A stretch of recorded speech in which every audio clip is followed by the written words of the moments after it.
जय हिंद दोस्तों।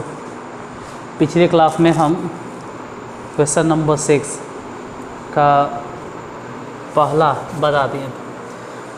आज छठा के दूसरा बताना है। देखो पिछले वीडियो में तो हम बता ही दिए थे आपको कि मैट्रिक्स बनाना है 3x4 ऑर्डर का। आज डायरेक्ट क्वेश्चन पे आते हैं। AIJ is equal to I+J। 3x4 order का मैट्रिक्स बनाने का मतलब है कि रो की संख्या 3 और कॉलम की संख्या 4। रो 3 गो होना चाहिए और कॉलम 4 गो होना चाहिए, ये ध्यान रहे। रो 3 गो और कॉलम 4 गो। बाकी सबका ऑपरेशन अलग अलग होता है, किसी में जोड़, किसी में घटाव। पिछले वाले हिसाब में आप देखे होंगे कि घटाव या गुना कुछ था, आज जोड़ना है। चलो जोड़ा स्टार्ट करते हैं। करना क्या है, 3x4 ऑर्डर वाला एक मैट्रिक्स बनाना है। वो तो छठा नंबर में लिखा हुआ था, तो कोई मैट्रिक्स A दे देते हैं जिसमें रो की संख्या 3 और कॉलम की संख्या 4। 3 रो होगा और 4 कॉलम होगा, तो A रो 3 गो हो गया, कॉलम 4 गो होगा।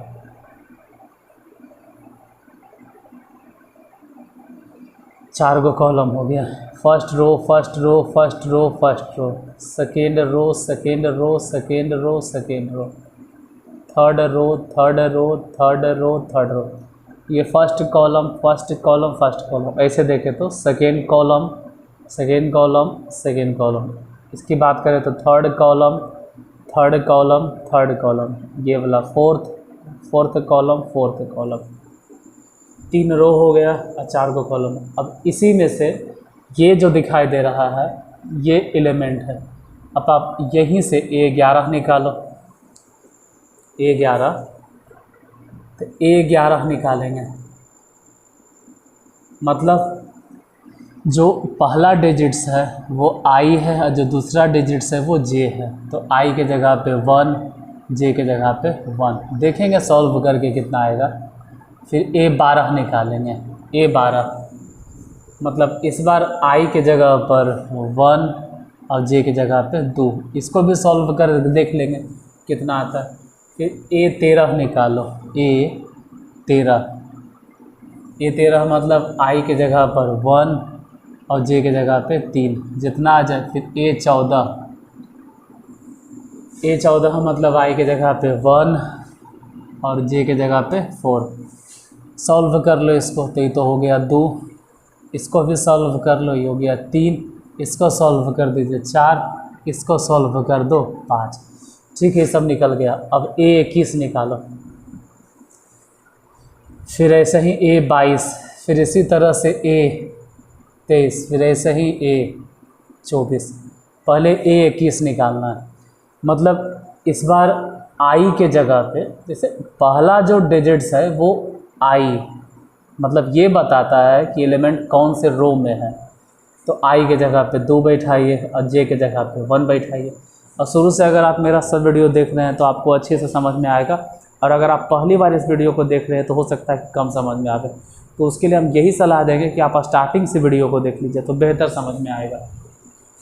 खैर, इन दोनों को जोड़ देंगे। फिर A22 निकालते हैं। A22 मतलब I के जगह पर भी 2, यही ना I, जो पहला डिजिट्स होता है उसको I बोलेंगे और जो दूसरा डिजिट्स होता है वो J। मतलब रो के जो पोजीशन बताएगा उसको I और कॉलम का पोजीशन बतलाने वाले को J बोलेंगे। तो यहाँ पे दोनों 2 और 2 हो जाएगा। फिर इधर देखते हैं क्या होगा। 23 मतलब 2 + 3, A24 मतलब 2 + 4। इसको जोड़ के देखें तो 3 हो गया, इधर जोड़ के देखें तो 4 हो गया, इसको जोड़े तो 5 हो गया और ये वाला जोड़े तो 6 हो गया।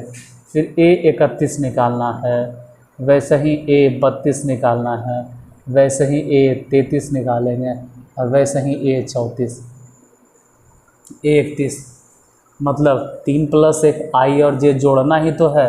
यही देखो ना, I और J दोनों जोड़ेंगे तो जोड़कर हो गया 4। यही सब वैल्यू को ध्यान में रखना है। ये सब जो देख रहे हैं ना, सब घेरना नहीं है, ये तो हम इसलिए घेर दे रहे हैं जब मैं आपका ध्यान इधर जाए। होता है क्या है कि अगर हम नहीं घेरेंगे, 1 मिनट, हाँ, अगर हम नहीं घेरेंगे तो आपका जो फोकस है वहाँ पे कंसंट्रेट नहीं होगा, इसलिए घेरना पड़ता है। जैसे ये वाला 3, 4, 5, 6, जिससे आपका ध्यान जाए। खैर A32 निकालो। A32 मतलब 3, 2 दोनों को जोड़ दिए तो कितना हो गया 5। A33 मतलब 3 + 3 जोड़ दिए तो 6। A34 मतलब 3 + 4 दोनों को जोड़ दिए तो कितना 7। और यही बैठा देना है। अगर मैट्रिक्स ज्ञात करना है तो यहाँ पे बैठा दो।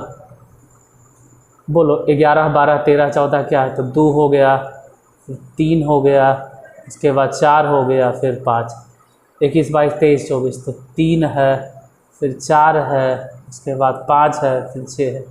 31, 32 तो बैठा दीजिए, 4, 5, 6 और 7, 3 × 4।